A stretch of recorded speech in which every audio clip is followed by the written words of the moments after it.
One nation one election को लेकर गठित उच्च स्तरीय समिति ने गुरुवार को अपनी रिपोर्ट राष्ट्रपति को सौंप दी। पूर्व राष्ट्रपति रामनाथ कोविंद की अध्यक्षता वाली समिति ने 62 राजनीतिक पार्टियों से संपर्क किया, जिनमें से 47 पार्टियों ने अपनी प्रतिक्रिया दी। रिपोर्ट के अनुसार 32 राजनीतिक पार्टियां एक साथ चुनाव कराने के पक्ष में हैं, वहीं 15 पार्टियां इसका विरोध कर रही हैं। कांग्रेस, बसपा, आम आदमी पार्टी और कम्युनिस्ट पार्टी ऑफ इंडिया मार्क्सवादी ने वन नेशन वन इलेक्शन का विरोध किया है। वहीं भाजपा और नेशनल पीपल्स पार्टी ने इसका समर्थन किया है।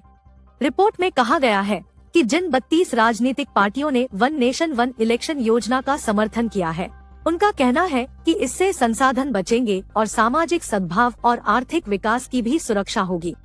रिपोर्ट में बताया गया है कि जो पार्टियां इसका विरोध कर रही हैं, उनका तर्क है कि यह संविधान के आधारभूत ढांचे का उल्लंघन कर सकता है।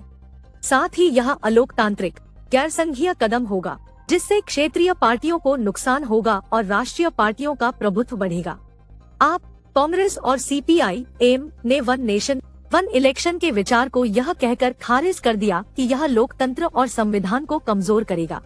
साथ ही CPI-ML, liberation, social democratic party of India, Rajad, Bharatiya Samaj party, Gorkha national liberal front, Hindustani Awam Morcha, Rashtriya Lok Janshakti party, Rashtravadi Congress party, Ajit Pawar ने भी वन नेशन वन इलेक्शन का विरोध किया है। बसपा ने इसका सीधे तौर पर विरोध नहीं किया है, लेकिन इसे लेकर कुछ चिंताएं साझा की है और कहा है कि इसे लागू करना भी काफी चुनौतीपूर्ण होगा।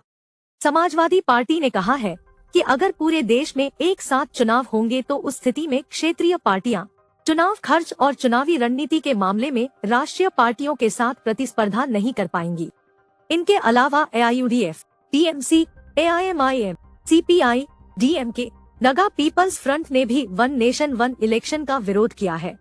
भाजपा के अलावा जिन पार्टियों ने वन नेशन वन इलेक्शन का समर्थन किया है, उनमें AIADMK, All Jharkhand Student Union, Apna Dal, Sonelal, Asom Gana Parishad, Biju Janata Dal, Lojpa R, Mizo National Front, Nationalist Democratic Progressive Party, Shiv Sena, Janata Dal, United, Sikkim क्रांतिकारी मोर्चा, Shiromani Akali Dal, United peoples party liberal का नाम शामिल है।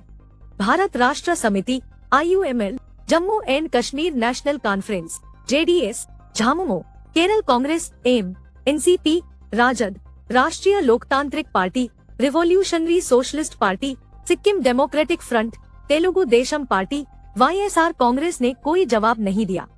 रिपोर्ट में कहा गया है कि साल 2019 में सभी राजनीतिक दलों की एक बैठक हुई थी, जिसमें देश में प्रशासन और चुनाव में बड़े बदलावों पर चर्चा हुई थी।